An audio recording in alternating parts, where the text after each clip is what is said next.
Bonjour tout le monde. Alors aujourd'hui, je viens vers vous pour vous parler d'un instituteur. L'instituteur que j'ai eu lorsque je suis arrivé dans cette école à 9 ans, donc je l'ai eu de l'âge de 9 ans à 14 ans. Et pourquoi je vais vous parler de lui? Parce qu'en fait, on voit bien avec l'actualité actuelle que le monde enseignant est quand même malmené, enfin, vous voyez bien ce que je veux dire. On entend tous à la radio des choses, donc je repensais à tout ça, et donc l'école, donc il y a 60 ans. Oui, au moins, oui. Et cet instituteur que j'ai eu, il n'est plus là, bien sûr, maintenant, mais j'ai envie de parler de lui parce que c'était un homme exceptionnel. Autant il pouvait être très, très, très sévère à l'école, en classe. Et en dehors de l'école, c'était un personnage absolument merveilleux, d'une gentillesse, d'un cœur comme pas beaucoup d'hommes ont certainement, ou de femmes, hein, peu importe. Et, et donc je voulais parler de lui parce que c'est pour moi une façon de lui redonner vie un petit peu à nouveau pendant quelques minutes. Et c'était une école à l'Armor-Plage, exactement. L'Armor-Plage, c'est une petite commune à 5 km de Lorient, dans le Morbihan. Une petite commune qui donne dans la rade de Lorient. Et très jolie commune, très agréable à vivre, enfin, vraiment très très bien. Un peu mieux à l'époque maintenant, parce que comme tout, ça n'a pas été vers le meilleur. Et donc à l'époque, eh bien... Donc voilà, l'école se passait un peu comme dans toutes les écoles, hein, certainement. Et donc les moments en classe c'était un maître très, très exigeant. Et il faisait de cadeaux à personne. Alors vous pouviez être fils de riche, fils de pauvre ou fils de commerçant, c'était la même règle pour tout le monde. Et donc, mais en attendant, il avait des résultats. Et à ce moment-là, eh bien, on respectait l'instituteur. D'ailleurs, je me souviens dans toute cette période, les gens qui étaient vraiment respectés dans la commune, oui, puisque voilà, c'est une petite commune, c'était le curé, le médecin, le maître d'école, peut-être le notaire, sans doute. Bon, moi, ces gens-là, ils ont toujours été un peu au-dessus du lot. Mais voilà. Et donc là, c'était le maître d'école. Et comme je vous ai dit, il faisait pas de cadeaux. Et je me souviens qu'une fois, je suis arrivé à la maison le soir, enfin en fin d'après-midi, après l'école. Je suis arrivé en pleurs à la maison. J'avais ramassé des coups de règle sur le haut des doigts. Les phalanges étaient un peu bleutées, un peu gonflées. Ben oui, ça faisait pas du bien. Et j'étais arrivé donc chez moi, puis voyant ma mère, je me suis mis à pleurer. Pourquoi tu pleures? Ben voilà, le maître, regarde ce qu'il m'a fait. Donc ma mère prend ma main, elle regarde et elle voit effectivement que les doigts étaient bleutés et tout. Je lui dis, il m'a mis des coups de règle et tout. Puis elle me regarde et puis elle me fait, bah écoute, s'il t'a fait ça, c'est que tu l'as mérité. Vous imaginez aujourd'hui un gamin ou une gamine arrivé chez ses parents dans exactement le même contexte. Mais les parents iraient tout de suite à l'école, porteraient plainte contre l'instituteur, enfin voilà. La différence, c'est que à cette époque-là, on respectait les instituteurs. Les parents respectaient les instituteurs. Aujourd'hui, moi je sais parce que dans mes relations, j'ai eu des gens qui étaient dans l'enseignement et bah, c'est plus du tout le cas. Vous le savez très bien. Hein. On a suffisamment d'exemples à la radio. Hein.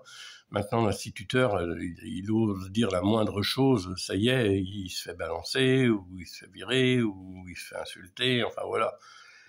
Donc la faute un peu à qui tout ça? L'éducation. Hein, l'éducation, voilà, on laisse trop faire. L'enfant roi, faut rien lui dire, il faut surtout pas les gronder, les petits chéris. Donc, voilà ce que ça donne. Maintenant, on a des jeunes là, qui tabassent, qui provoquent, qui insultent, qui n'ont aucun respect avec cette institution. Donc c'est bien dommage, mais c'est la réalité. Et donc je reviens à mon instituteur de l'époque, qui était donc très sévère en classe, et il obtenait des résultats, il était respecté, et il était aimé. Malgré sa sévérité, il était aimé. Et donc maintenant, je vais montrer l'autre face de ce personnage, donc qui était exigeant en classe. Eh bien, à l'époque, c'est le jeudi qu'on avait notre jour de repos. C'était pas le mercredi comme maintenant, c'était le jeudi. Eh bien, le mercredi soir, enfin en fin d'après-midi, avant que l'heure de sonner la sortie arrive, eh bien, il disait bon bah voilà, demain, voilà, suivant le temps bien entendu, hein, j'organise une petite sortie vélo et ceux qui veulent, eh bien rendez-vous à l'école à telle heure. Alors bien souvent c'était en début d'après-midi, sur les coups de 14h, un truc comme ça, 14h, 14h30. Et voilà, donc ceux qui voulaient venir venaient à 14h30, et puis une fois que tout le monde était arrivé, lui prenait son vélo, on le suivait, et on faisait des superbes balades le long de la côte, l'Armor-Plage se trouve au bord de la mer. On faisait des super balades, et une fois que la balade était finie, et c'est là que je tire mon chapeau aussi, eh bien, et il pouvait arriver des fois qu'on était une quinzaine de gamins quand même, hein, eh bien on allait à la boulangerie. Il demandait rien à personne, il demandait pas un centime aux parents, hein, tout était de sa poche. On allait à la boulangerie, et puis voilà, la boulangère, il prenait, si on était 10, 15, suivant le nombre, il prenait des brioches pour chacun de nous, une brioche chacun. À l'époque, il y avait des barres de chocolat plates, dont je tairais la marque, mais ceux de mon âge se rappellent certainement de ces barres de chocolat au lait, qui étaient plates, l'emballage un peu bleu clair. Et bien, il prenait une barre de chocolat pour chacun des gamins aussi. Ensuite, tout ça c'était dans une poche en papier. Ensuite, on allait dans le bar, et qui était un peu plus loin, à 20 mètres de là. On rentrait là, la patronne du bar le connaissait bien, on s'installait au fond, et on avait le droit à un chocolat chaud. Alors donc, voilà, on était tous ensemble, notre chocolat chaud, notre brioche, notre barre de chocolat qu'on déballait et qu'on mettait dans la brioche. Et on passait notre après-midi comme ça. Et il ne demandait rien à personne, rien du tout. C'est-à-dire que c'était de sa poche, tout simplement. Et on passait un après-midi merveilleux, merveilleux. Et j'irais même vous dire plus loin. Cet homme, c'est arrivé, ça a été mon cas. Et ça n'a pas été... J'étais pas le seul, il y en a eu d'autres, hein, je peux vous le dire. Mais moi, un jour, il me prend à part, après l'école, comme ça, il me dit « Mais Alain, comment ça se fait que tu viens jamais, quand il y a des sorties vélo, le jeudi, tu viens jamais ?» J'étais un peu gêné d'ailleurs, mais j'ai dit « Je peux pas, monsieur, j'ai pas de vélo. » Bon, très bien, il dit rien. Et le mercredi d'après, la semaine d'après, hein, ça n'a pas traîné, la semaine d'après, le mercredi, arrive la fin de l'école, tout le monde sort, il m'appelle, donc je vais à son bureau, et il me dit « Écoute, demain matin, donc le jeudi matin, demain matin, tu viendras à 9h à l'école. » Oh là là, ça me faisait peur, je me disais je vais avoir une punition encore, parce qu'en fait, c'est le genre d'homme qui comptait pas ses heures non plus. Eh bien, souvent on était punis le jeudi matin. Si on n'avait pas bien travaillé, eh bien, il nous faisait venir, et il fallait être là, hein, je peux vous le dire, on avait intérêt à être là. Il nous faisait venir le jeudi matin, et on travaillait jusqu'à midi pour rattraper le retard ou pour revoir des choses qui n'étaient pas au point.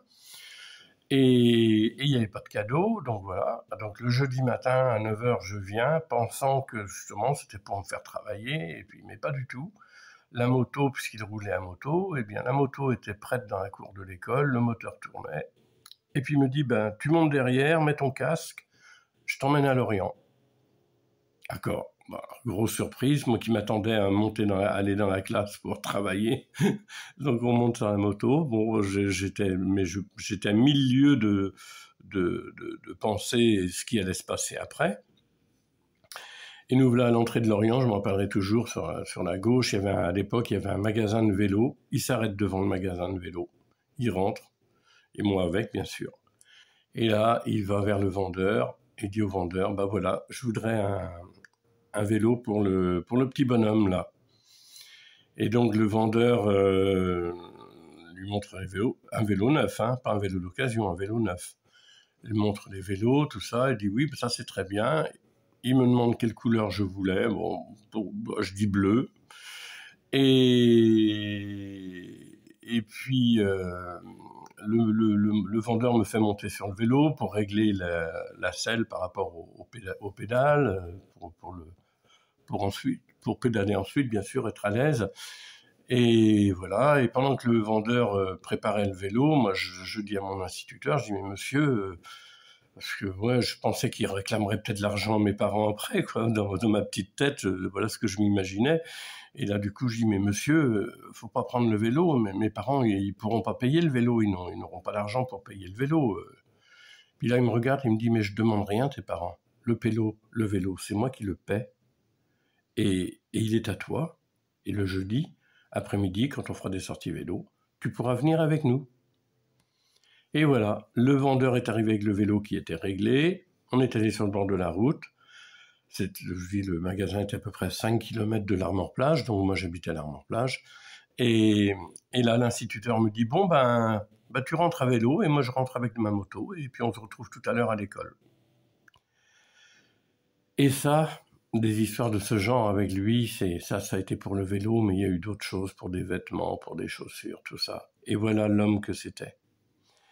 Voilà, et souvent, ça m'arrive je pense très très souvent à lui, et il habitait je peux dire maintenant, de toute façon il est décédé, il habitait à Tex, une petite commune à côté de Vannes. Je le dis au cas où des gens, parce qu'il a quand même enseigné de l'âge de 19 ans, je crois qu'il avait quand il a commencé à enseigner, jusqu'à bien après sa retraite, parce qu'il enseignait encore après sa retraite gratuitement pour aider ceux qui étaient en difficulté. Eh bien, cet homme-là, pour moi, c'était un saint. Et ça m'arrive de penser très souvent à lui. Je me dis, mais je sais pas ce qu'il y a après. Je sais pas s'il y a un bon Dieu. Je sais pas j'en sais rien. Je suis comme beaucoup d'entre vous, j'en sais rien. Mais je me dis que c'est un homme. Il n'était pas parfait, hein, mais c'est un homme qui mérite vraiment. J'ai toujours dit, s'il mérite le paradis, cet homme-là, parce qu'il a été d'une bonté, et à mon avis, ce qu'il faisait dans cette école-là, je suis persuadé qu'il le faisait dans d'autres écoles avant. Donc, vous voyez, l'admiration que j'ai aujourd'hui, 62 ans après, 62 ans après, l'admiration que j'ai toujours pour cet instituteur, le beau souvenir, et en plus quand même de sa bonté. Donc je vous l'ai dit au début, il était très sévère, il était très exigeant en classe. Lorsque j'ai été mis, c'est ma marraine qui à l'époque s'occupait de moi parce qu'à la maison c'était pas le top. Et lorsque ma marraine a décidé de m'enlever de l'école publique où j'étais à l'époque pour l'emmener à l'école privée, puisque c'était une école privée où était cet instituteur, parce qu'à l'école publique, je peux vous le dire qu'ils ne s'embêtaient pas. Hein. Alors, je ne veux pas critiquer les instituteurs, hein, mais on ne s'embêtait pas. J'étais un cancre, on me laissait dans le fond de la classe à faire n'importe quoi. On ne s'occupait pas de moi, on s'en fichait complètement que je n'apprenne rien. Pour donner un exemple, quand je suis arrivé à cette école privée donc de l'Armor-Plage, quand ma marraine a décidé de m'enlever de là, eh bien, j'avais 9 ans et demi, quelque chose comme ça. Je ne savais pas lire, je ne savais pas écrire. À 9 ans et demi, je ne savais pas lire, je ne savais pas écrire. C'est ce qui avait alerté ma marraine. Et donc ma marraine, pareil, parce que c'était payant l'école, et mes parents ne pouvaient pas payer cette école privée. Et donc ma marraine a payé l'école privée pour que, voilà, quand même qu'on essaie de faire un petit quelque chose de ce petit bonhomme. Et donc je suis arrivé dans cette école à 9 ans et demi, donc ne sachant ni lire ni écrire. À 14 ans, j'avais mon certificat d'études. Alors bien sûr, c'est loin d'être ce qu'est le bac aujourd'hui, hein. Mais quoique, On voit des fois des jeunes qui ont le bac, comme ils ont appris comment dire, à calculer sur des calculettes. Ben non, nous, c'était le calcul mental. Hein, il n'y a pas de calculette, ça n'existait pas. Hein. Donc tout ça pour dire qu'en 4 ans, il m'a fait rattraper un retard énorme et il m'a permis d'avoir mon certificat d'études. Et puis voilà, et puis après, à 14 ans, ben, je suis parti travailler. Voilà la petite histoire de cet instituteur de l'école. Donc c'était l'école Notre-Dame de la Clarté à l'Armor-Plage. Et l'hommage, pour moi c'est un hommage que je lui rends là aujourd'hui. J'ai envie à travers cette vidéo de lui redonner vie et puis c'était quelqu'un de très discret parce que voilà, je vais terminer là-dessus. Lorsqu'il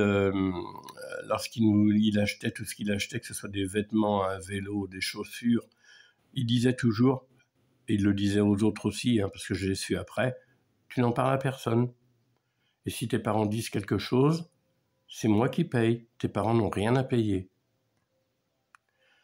Ben aujourd'hui, je pense que des hommes comme ça ne doit pas courir les rues quand même. Allez, on va rester sur cette note nostalgique. Et voilà. Et je veux dire, monsieur, je voulais dire son nom, mais je vais peut-être pas dire son nom, mais à chaque fois que je passe en voiture sur la 4 voies qui relie Nantes à Vannes-Brest, je passe à hauteur de Tex, et à hauteur de Tex, il y a le cimetière qui est sur le bord de la 4 voies, et je sais qu'il est là. Et à chaque fois que je passe, à l'aller ou au retour, ma tête se tourne vers le cimetière et je pense à lui. Allez, bonne année 2024 à vous tous et à bientôt. Bye bye.